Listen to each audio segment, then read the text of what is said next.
우리들의 교회가 오늘 부활절을 맞이하여서 감사 예배로 드립니다. 오늘 제목 같이 한번 읽어봅시다. 시작. 세상의 끝, 영원의 시작. 오늘 이 시간에는 세상의 끝, 영원의 시작이라는 제목을 가지고 같이 은혜를 나누겠습니다. 우리들의 교회 성도님들, 여러분들 죽음 이야기 하면 좀 피하고 싶죠. 그리고 죽음 이야기 하면은 더 이상 생각하기가 싫죠. 하나님께서는 우리의 삶 가운데 참된 그런 그 지혜를 얻도록 하시는데, 무엇을 통하여 참된 지혜를 얻도록 하시냐면은 죽음을 통하여서 참된 지혜를 얻도록 그렇게 하십니다. 헨리 나우엔이라고 하는 유명한 영성학자가 있는데요.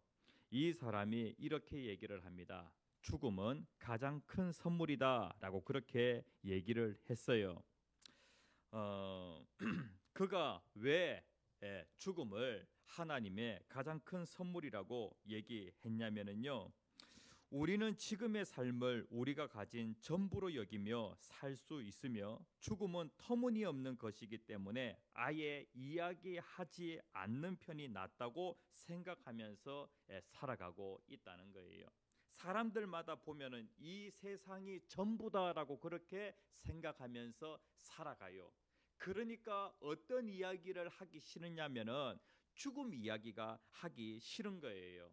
그런데 이 사람이 죽음은 가장 큰 선물이다라고 그렇게 얘기한 것은, 예수님을 믿는 사람에게는 죽음의 그 순간에 고통이라고 하는 것은 올 수 있어요. 그렇지만은 이 죽음을 통하여서 하나님의 얼굴을 맞대어서 볼 수 있는 곳으로 들어갈 수 있기 때문에 죽음은 가장 큰 선물이다라고 그렇게 얘기를 했어요. 죽음이라고 하는 것이 고통이 있습니다. 그렇지만은 그 문을 통과하게 되어지면은 우리가 하나님을 보는 데에 어떻게 볼 수 있냐면은 얼굴을 맞대어서, 지금 저와 여러분들이 얼굴을 맞대어서 보는 것처럼 여러분들이 죽음의 그 문을 통과하여서는 하나님을 어떻게 보냐면은 얼굴을 맞대어 보는 것처럼 하나님을 보게 되어지고, 하나님이 계시는 그곳으로 우리가 들어가게 되어지는 것이죠. 그곳은 영원한 안식이 있고 영원한 행복이 있는 그러한 곳입니다. 그렇기 때문에 죽음은 가장 큰 선물이다라고 그렇게 얘기를 한 거예요. 우리들의 교회도 마찬가지로 우리가 죽음을 한 번씩 직면할 때가 있어요. 나와 같이 신앙생활했던 그 성도의 죽음을 통하여서 우리가 죽음을 가까이에서 직면하게 되어지는 것이죠. 그런데 우리는 죽음과 관련하여서 어떠한 생각을 가져야 되냐면은 죽음은 하나님의 큰 선물이다. 그리고 죽음을 통하여서 참된 지혜를 얻는다라고 하는 것을 꼭 기억을 해야 하는 거예요. 지혜를 얻기 원한다면은 초상집에 가야 될까요? 잔치집에 가야 될까요? 전도서 7장 2절에 있는 말씀 같이 한번 읽어봅시다. 시작. 초상집에 가는 것이 잔치집에 가는 것보다 나으니 모든 사람의 끝이 이와 같이 됨이라. 산자는 이것을 그의 마음에 둘지어다. 그러니까 산자는 무엇을 마음에 두어야 되냐면은 이 세상의 끝을 마음에 두어야 한다는 거예요. 끝을 마음에 두게 되어질 때에 목적이 있는, 그리고 영혼을 준비할 수 있는 그러한 삶을 살아갈 수 있게 되어진다는 것이죠. 이 세상이 전부다라고 그렇게 생각을 하고 죽음을 맞이한 그 사람은 죽음을 맞이하였을 때에 가장 불행한 사람이 되어지는 거예요. 그런데 우리가 이 죽음을 직면하면서 세상 끝은 이와 같다라고 하는 것을 우리가 알고 그것을 마음에 두고 영혼을 준비하는 그러한 삶을 살아간다고 하면은 참 지혜로운 사람이다 라고 그렇게 할 수가 있겠습니다. 지혜의 왕 솔로몬 왕이 또 이런 얘기를 합니다. 전도서 7장 4절 같이 한번 읽어봅시다. 시작. 지혜자의 마음은 초상집에 있으되 우매한 자의 마음은 혼인집에 있느니라. 그래서 우리는 어떠하든지 이 초상집, 죽음에 대한 그러한 그 이야기, 죽음에 직면하는 그러한 그 순간들을 통하여 지혜를 얻는 저와 여러분들이 되었으면 좋겠습니다. 특별히 오늘 본문 말씀에 보면은 예수님께서 죽음에 직면하여서 나의 친구라고 그렇게 말씀하셨던 나사로가 죽었어요. 죽음에 직면한 그 순간에서 예수님께서는 요 사건을 통하여 예수님 자신이 어떠한 분이신지 분명히 나타내 보여주셨어요. 나는 부활이요 생명이다. 나를 믿는 자는 죽어도 산다라고 하는 것을 그 사건을 통하여 분명히 보여주신 거예요. 오늘 이 부활절에 예수님께서 저와 여러분들에게 분명히 보여주고자 하시는 것이 무엇이냐면은 우리는 다 죽어요. 그런데 우리는 누구를 붙잡고 있냐면은 부활이요 생명이신 예수 그리스도를 붙잡고 있습니다. 절망의 순간에 우리는 누구를 붙잡아야 되냐면은 참 소망이 되시는 예수 그리스도를 붙잡는 그러한 우리의 삶이 된다고 하면은 우리의 삶이 어떠한 삶이 되어질까요? 요한복음 10장 10절 말씀 같이 한번 읽어봅시다. 시작. 도둑이 오는 것은 도둑질하고 죽이고 멸망시키려는 것뿐이요 내가 온 것은 양으로 생명을 얻게 하고 더 풍성히 얻게 하려는 것이라. 이 말씀을 믿으십니까? 사탄은 우리의 삶 가운데 와서 계속해서 우리의 삶에 영향을 주려고 합니다. 사탄의 그 영향을 받게 되어지면은 모든 것들을 다 빼앗기게 되어지는 거예요. 사탄에게 속아서 시간도 빼앗기고, 그리고 또 내 돈도 빼앗기고, 그리고 또 내 건강도 빼앗기고, 모든 것을 다 빼앗기게 되어지는 거예요. 사탄이 오는 것은 도둑질하고 죽이고 멸망시키려는 것이다. 그런데 예수님께서 이 세상에 오신 것은 뭐하러 오셨냐면은 양으로 생명을 얻게 하려고.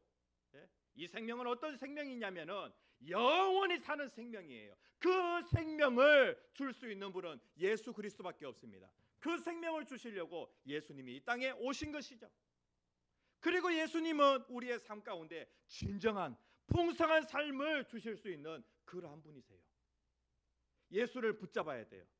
절망의 밤을 보낸다고 할지라도 누구를 붙잡아야 되냐면은 예수를 붙잡아야 돼요. 우리들의 교회가 무엇을 붙잡아야 되냐면은 참 소망이 되시는, 나에게 생명을 주시고 풍성한 삶을 주시는 예수 그리스도를 붙잡아야 돼요. 내가 지금 절망의 밤을 보내고 있다고 할지라도, 너무나도 힘들다고 할지라도 누구를 붙잡아야 되냐면은 예수를 붙잡아야 돼요.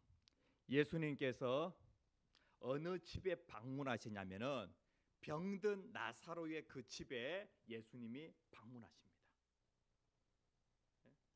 예수님과 나사로는 아주 가까운 사이였고, 그리고 그 나사로의 여동생 마르다와 마리아 또한 마찬가지로 예수님을 정말로 잘 섬겼어요.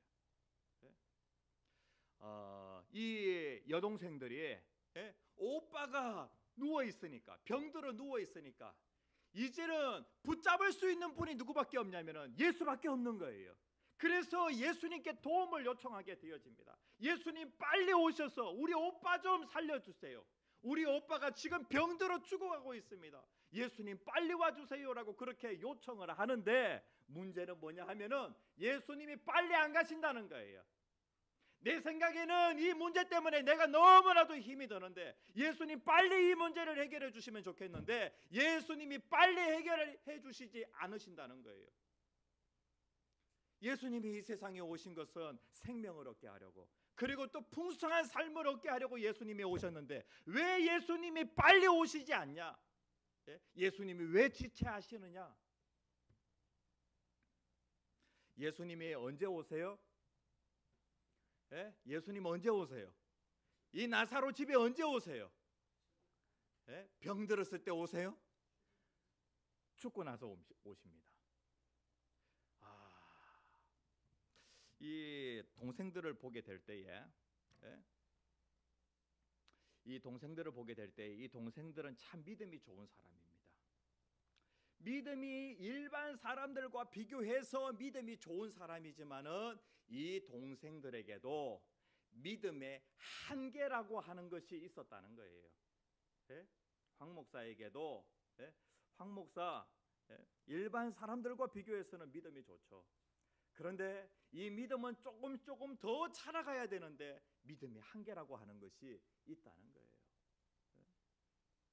예수님께서 나사로가 죽은 다음에 오신 것은 이 사건을 통하여서 예수님이 무엇을 보여주고자 하셨냐면은, 여기에서 이 사건 가운데 가장 중요한 말씀이 요한복음 11장 25절 26절 말씀이에요.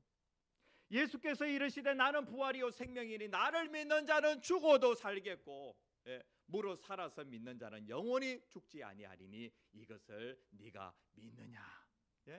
영원히 사는 그 생명을 말씀을 하시기 위하여서 예수님께서 이 사건 가운데 나사로가 죽을 때까지 지체하셨다가 예수님이 그 집에 방문하신 거예요.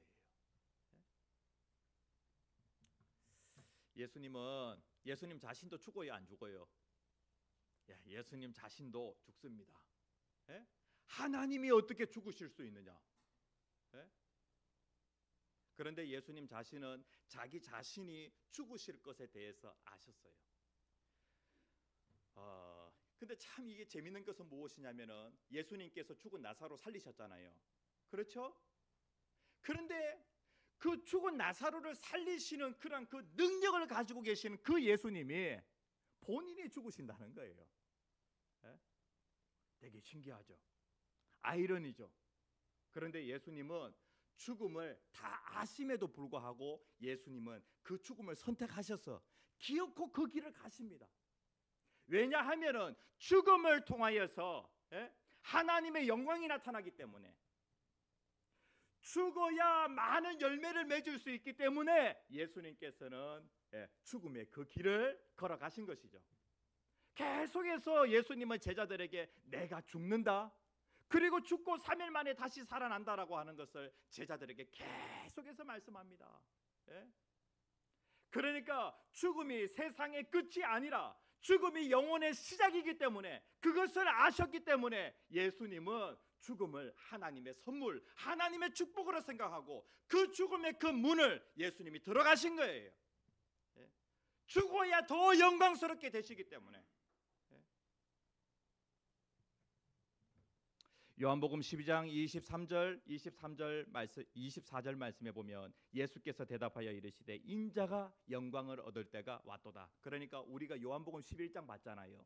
요한복음 12장에 가서 죽은 나사로를 살린 그 예수님이 제자들에게 뭐라고 말씀하시냐면은 내가 영광을 얻을 때가 왔다.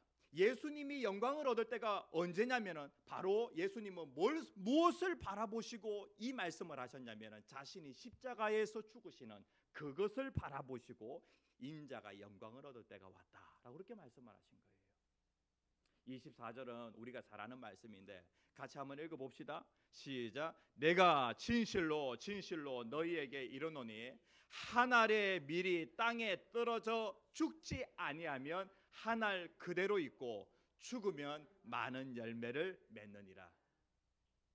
한 알의 밀이 땅에 떨어져 죽는 것이 좋아요, 안 죽는 것이 좋아요?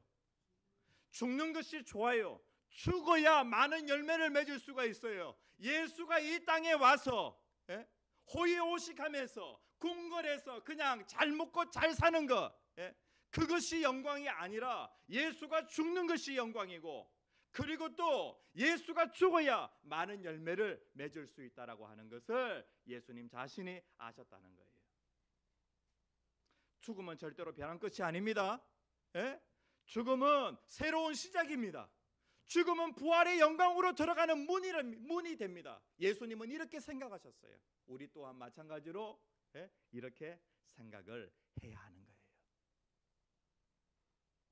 우리 권수호 장로님께서 참 건강하신 분이세요. 건강하게 우리들의 교회가 세워지는 데에 귀하게 섬기신 그런 그 분이신데, 그런데 몇 해 전에 암을 만나게 되어지고, 그리고 또 그 치료의 그 과정을 계속해서 거치게 되어집니다.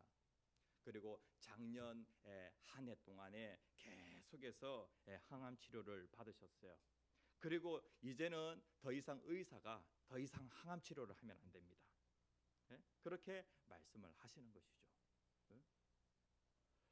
이러한 그 상황 가운데 얼마 전에는 권소 장로님께서 특별히 그 심리 치료, 이제 항암 치료를 받으시다가 그것을 더 이상 할 수 없게 되어질 때에 의사들이 심리 치료를 권한대요. 그래가 심리 치료를 받고 오셨다라고 하는 이제 그런 그 얘기를 들었습니다. 죽음이라고 하는 것, 세상에 믿지 않는 사람들은 세상의 끝이라고 생각합니다. 그런데 우리에게 죽음이라고 하는 것은 무엇이냐면은 새로운 시작입니다. 그리고 부활의 영광으로 들어가는 문이 되어집니다. 예수님께서 나사로를 살리신 것처럼 우리가 죽지만은 죽은 우리를 다시 살리셔서 부활의 몸을 우리에게 입혀주시고 우리를 어디로 인도하시냐면은 영원한 천국으로 인도해 주실 것입니다.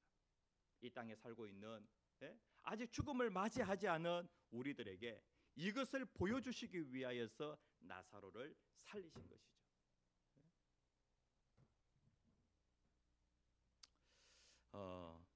애벌레 있죠, 애벌레.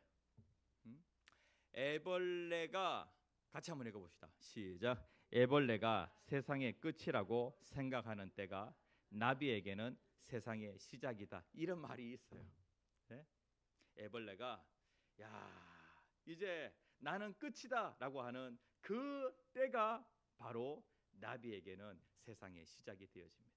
애벌레에서 번데기로, 그리고 또 번데기에서 나비로 이렇게 바뀌게 되어지는데, 변태가 일어나게 되어지는데, 그런데 그것이 애벌레의 끝이 바로 무엇이냐면은 나비의 시작이라는 거예요. 우리에게 죽음이라고 하는 것은 이러한 것입니다. 그래서 특별히 이 죽음과 관련하여서 죽음에 직면한 이 마리아와 마르다, 이들에게 예수님이 찾아오셨어요. 나사로가 병들었을 때 찾아오지 아니하시고 나사로 장례식까지 다 치르고 가장 그 슬픔의 그 시간에 예수님께서 찾아오셨어요. 예수님께서 나사로를 살리시겠다는 것이죠. 그런데 이 부분과 관련하여서 두 여동생은 믿어요, 믿지 않아요? 그러니까 이 마리아와 마르다도 믿음이 참 좋은 사람인데 이들에게 믿음의 한계가 있는 것을 보게 되어집니다. 최소한 죽기 전에는 오빠가 건강해진다라고 하는 것에 대해서 믿음을 가질 수 있어요, 없어요? 있죠. 그리고 지금 오빠가 지금 의식이 없는 그러한 그 상태예요. 심장이 그래도 살아있을 때까지는 이 믿음 가질 수 있어요, 없어요? 있죠. 그리고 오빠가 죽었어요. 죽었다 할지라도 아직 오빠의 그 몸이 따뜻해요. 체온이 식지 않았어요. 그러면은 그 믿음 가질 수 있어요, 없어요? 가질 수 있죠. 그런데 오빠의 그 몸은 차갑게 식었고, 그리고 오빠가 죽은 지 3일이 지났고 오빠의 그 시신은 천으로 둘러싸여져 있고, 그리고 오빠가 무덤에 들어간 그러한 상황인데, 그리고 오빠의 그 시체에서 썩은 냄새가 나는데 오빠가 살아난다고요? 이거 믿을 수 있어요, 없어요? 믿을 수 없죠. 그런데 믿으면 하나님의 영광을 보게 되리라 라고 그렇게 예수님께서 말씀을 하시는 거예요. 이 마르다가 도무지 상식적으로 이해가 안 되니까, 자기의 믿음의 한계가 딱 거기까지니까 무슨 얘기를 하냐면은 이런 얘기 저와 여러분들도 얼마든지 할 수 있어요. 39절에 보면 이 죽은 자의 누이 마르다가 이르되 주여, 죽은 지가 나흘이 되었음에 벌써 냄새가 나나이다. 아니 냄새까지 나는데 어떻게 오빠가 살아나요? 예? 그런데 예수님께서 이러한 상황 가운데 뭐라고 말씀하시냐면은 내 말이 네가 믿으면 하나님의 영광을 보리라. 네가 믿으면 하나님의 영광을 보리라라고 그렇게 말씀을 하고 있습니다. 로마서 4장 17절에 있는 말씀 같이 큰 목소리로 읽어보겠습니다. 시작. 기록된 바 내가 너를 많은 민족의 조상으로 세웠다 하신과 같으니 그가 믿은 바 하나님은 죽은 자를 살리시며 없는 것을 있는 것으로 부르시는 이시니라. 아브라함에게 이런 믿음이 있었어요. 아들을 하나님께 제물로 바친다고 할지라도 하나님은 죽은 자 가운데서 다시 살리신다라고 하는 그런 그 믿음이 있었어요. 이것을 통하여 하나님의 영광을 보게 되리라라고 하는 믿음이 아브라함에게 있었다는 거예요. 이 마리아와 마르다를 보게 되었을 때 좀 믿음이 있는 사람이에요. 네? 믿음이 있다라고 하는 그 증거가 무엇이냐면은 기도하는 것을 보게 되어질 때, 어려운 일을 닥쳤을 때에 기도합니다. 그러면은 그 사람 믿음이 있는 사람이에요, 없는 사람이에요? 예? 문제를 만나게 될 때 기도하는 사람은 믿음이 있는 사람이에요.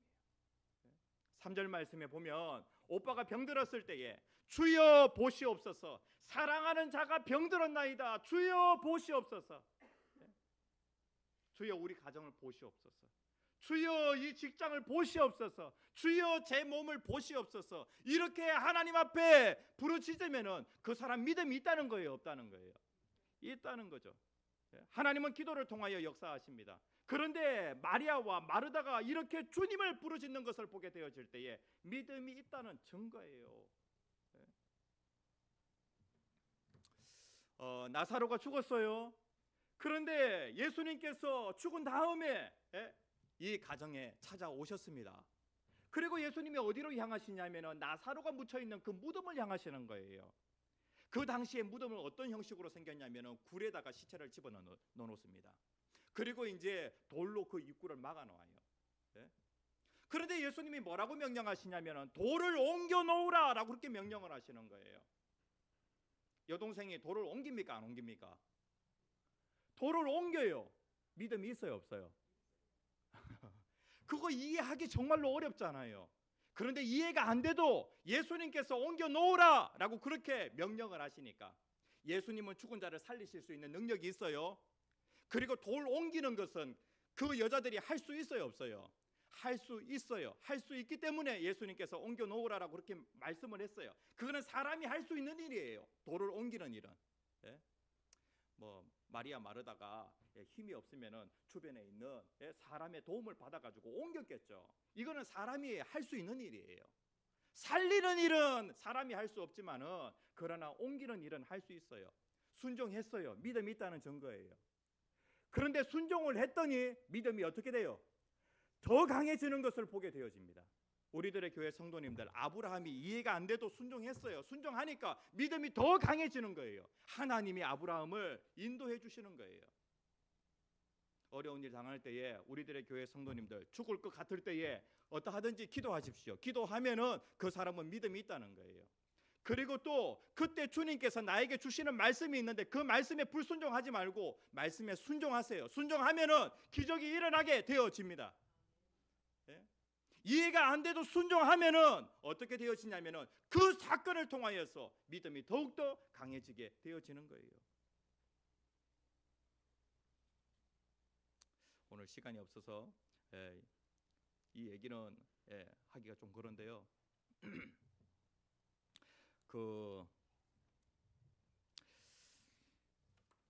이 사람 이름 뭐죠?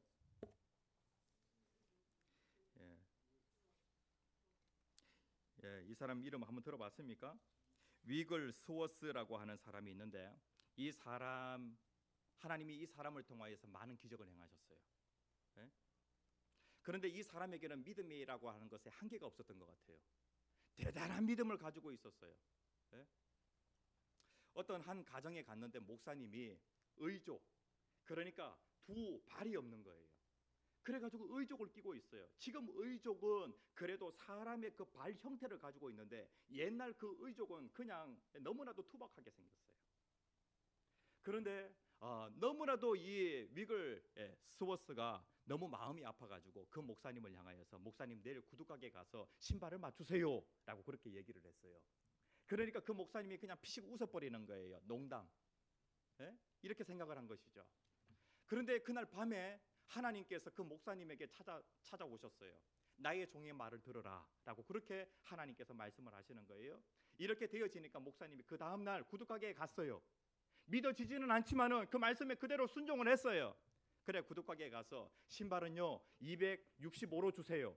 그리고 신발 색깔은요 검정색으로 주세요 라고 그렇게 얘기를 했어요. 그랬더니 당신이 신으실 거예요? 라고 그렇게 얘기하는 거예요. 구두방 그 점원이 도무지 이해할 수 없는 것이죠. 그런데 갖다 줬어요.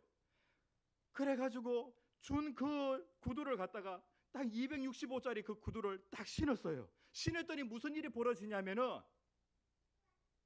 발이 그 형태를 갖추게 되어지고 발이 없던 발이 생겨나게 되어진 거예요. 이런 기적이 일어나게 되어진 것이죠. 이 책이 이 내용이 어디에 기록되어 있냐면은 위글스워스라고 하는 이 사람의 그 사역을 기록해 놓은 그 책에 이 내용이 기록이 되어 있어요. 하나님이 하신 일이죠. 하나님의 입장에서는 같이 한번 읽어봅시다. 시작. 하나님의 입장에서는 부러진 뼈를 고치시는 것이나 없는 다리를 만드시는 것이나 아무런 차이가 없죠. 부러진 뼈를 고치는 것이나 없는 다리를 있게 하는 것이나 하나님의 입장에서는 크게 차이가 없는 거예요. 없는 것을 있게 하시는 하나님. 그러니까 위글스워스는 이렇게 하나님을 믿은 거예요. 이해가 되지 않지만 순종하면은 믿음이 더 강해지게 되어집니다. 그리고 예수님께서 나사로를 향하여서 나사로 무덤에 가서 뭐라고 얘기하냐면은 뭐라고 얘기해요? 나사로야 나오라. 만약에 죽은 자여 나오라라고 하면은 이때까지 죽은 사람 다 나왔을 거예요. 그런데 예수님께서 참 세밀하게 나사로야 나오라라고 그렇게 말씀을 하셨어요. 이렇게 명령하니까 죽은 나사로가 무덤에서 살아나가지고 나오게 되어집니다. 이런 그 기적이 일어나게 되어진 것이죠. 예수님은 정말로 믿음이 있으신 그런 분이에요. 믿음이 있다라고 하는 그 증거를 이 사건을 통하여 분명히 보여주셨어요. 그런데 예수님께서 우리들에게도 말씀을 하셨어요. 여러 가지 문제가 있게 되어질 때 명령하라, 선포하라 라고 그렇게 말씀을 하고 있어요. 마가복음 11장 23절 같이 읽겠습니다. 시작. 내가 진실로 너희에게 이르노니 누구든지 이 산들어 들리어 바다에 던져지라 하며 그 말하는 것이 이루어질 줄 믿고 마음에 의심하지 아니하면 그대로 되리라 라고 그렇게 말씀을 하고 있어요. 산을 보고 산을 향하여서 산아 들리어서 바다에 던져져라 라고 그렇게 하게 되어질 때에 말한 대로 그대로 이루어질 줄 믿고 의심하지 않게 되어지면 그대로 되리라. 하나님 내 삶 가운데 이러한 문제가 있습니다. 문제의 산은 옮겨질지어다. 우리가 교육관을 건축할 때에 중보기도팀 데리고 저기 산에 갔어요. 우리들의 교회 성전은 여기에 지어질지어다 라고 그렇게 선포했어요. 그런데 우리가 빛 없이 저 성전을 건축하게 되어집니다. 하나님의 말씀에는 능력이 있습니다. 우리가 선포하게 되어지면은 말씀을 붙들고 선포하게 되어지면은 이러한 믿음의 증거가 나타나게 되어지죠. 위글스워스 그 이야기를 보면은요 죽었던 5살 난 아이가 살아나는 그런 기적도 있어요. 죽은 자가 살아난 그 기적 사건이 그 책에 14번이 기록되어 있어요. 그래서 이 나사로가 살아나가지고 나사로가 살아난 이 사건을 통하여서 하나님의 영광이 예수님이 어떤 분이신지 분명히 나타나게 되어지고 그리고 나사로 죽었다가 살아난 그 사건 아냐고 이것을 통하여서 주변에 있는 사람들에게 복음이 전거되어진 것이죠. 요한복음 11장 45절 마리아에게 와서 예수의 하신 일을 본 많은 유대인들이 그를 믿었으나 라고 그렇게 말씀을 하고 있어요. 많은 유대인들이 예수를 믿었다. 예수를 믿었다 라고 그렇게 말씀을 하고 있습니다. 우리들의 교회 성도님들 오늘 이 말씀을 통하여서 예수님 지금도 살아나셔서 지금도 살아계셔서 우리의 삶 가운데 우리가 만난 그러한 어려운 문제, 이러한 것을 통하여서 하나님의 살아계심을 나타내기를 간절히 원하십니다. 하나님의 영광이 나타나기를 간절히 원하십니다. 죽은 자처럼 살지 마시고 살아나신 예수님께서 함께 하시니까 그 문제를 향하여 담대히 선포하는 우리들의 교회 모든 성도님들 되시기를 간절히 축복합니다.